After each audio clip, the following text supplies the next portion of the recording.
এইচএছৰ betterment পৰীক্ষা আৰু ৰিএপিয়াৰেন্স পৰীক্ষা দিব বিচৰা শিক্ষাৰ্থীসকলৰ বাবে এটা অত্যন্ত জৰুৰী খবৰ।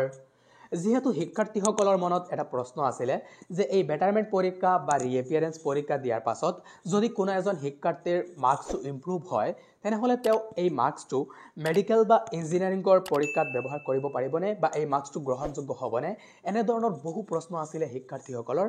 মই ভিডিঅ'টো আগতে দিয়াৰ কথা আছিল কিন্তু বহু অসুবিধাৰ বাবে ভিডিঅ'টো আগতে দিব পৰা নাই, ইয়াৰ বাবে মই ক্ষমাপ্ৰাৰ্থী।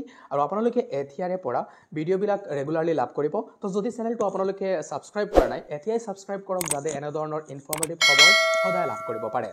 তো আপোনালোকক আৰু এটা ইনফৰ্মেশ্যন দি দিছোঁ, যদি আপোনালোকে এই বেটাৰমেণ্ট পৰীক্ষা কি বা ৰিপিয়াৰেন্স পৰীক্ষাটো কি বা কেনেধৰণৰ মাৰ্কশ্বিট লাভ কৰিব, প্ৰেক্টিকেল পৰীক্ষা দিব লাগিবনে, এই সকলো বিষয়ে যদি জানিব বিচাৰে তেনেহ'লে কমেণ্ট ছেকশ্যনত বা আপোনালোকে ভিডিঅ' ডেছক্ৰিপশ্যনত এটা লিংক পাব ভিডিঅ', এই লিংকটোত ক্লিক কৰি দেখিব পাৰিব ভিডিঅ'টো, বা আই ছেকশ্যনত ভিডিঅ'টো আমি দি দিম, আপোনালোকে ইয়াৰ পৰা চেক কৰি ল'ব।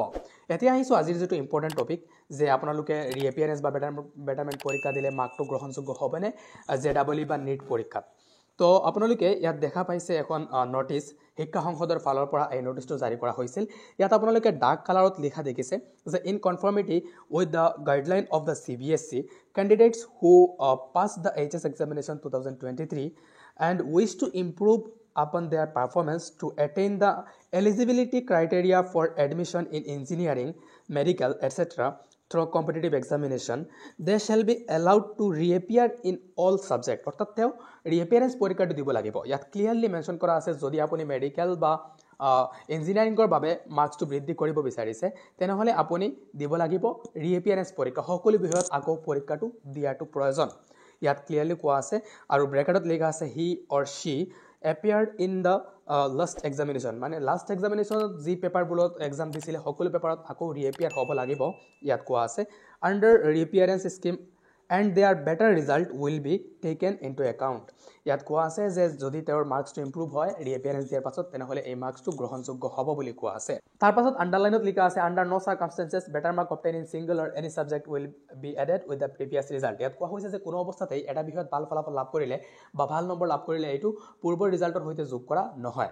নেক্সট কোৱা হৈছে in respect of all competitive examination, যে সকলো কম্পিটিটিভ এক্সামৰ বাবে ইয়াত কোৱা হৈছে the candidate will decide before applying whether he or she will appear under betterment chance or reappear in the examination. তেওঁ যদি কম্পিটিটিভ এক্সামৰ বাবে পৰীক্ষাটো দিব বিচাৰিছে তেনেহ'লে তেওঁ আগতে ভাবিব লাগিব যে তেওঁ বেটাৰমেণ্ট দিব নে ৰিএপিয়াৰেন্স দিব। যিহেতু আপোনালোকে জানে যে বেটাৰমেণ্ট পৰীক্ষা দিলে এইটো কম্পিটিটিভ এক্সামত মেডিকেল বা ইঞ্জিনিয়াৰিঙৰ বা যিকোনো কম্পিটিটিভ এক্সামত গ্ৰহণযোগ্য নহয়, আপোনালোকে ৰিএপিয়াৰেন্স দিলেহে এইটো গ্ৰহণযোগ্য হ'ব। নেক্সট কোৱা হৈছে যে student appearing under reappearance scheme must have to appear in practical examination also' if subject having practical paper. যদি কোনো শিক্ষাৰ্থীজনৰ প্ৰেক্টিকেল ছাবজেক্ট আছিলে তেনেহ'লে তেওঁ এই ৰিএপিয়াৰেন্স পৰীক্ষাৰ সময়ত তেওঁৰ প্ৰেক্টিকেল পৰীক্ষাটো দিব লাগিব। এয়াই আছিল আপোনালোকৰ বাবে এটা জৰুৰী খবৰ। যদি আপোনালোকে ইনফৰ্মেশ্যনটো ভাল পায় তেনেহ'লে সকলোকে শ্বেয়াৰ কৰি দিব। থেংক ইউ, থেংকছ ফৰ ৱাচিং।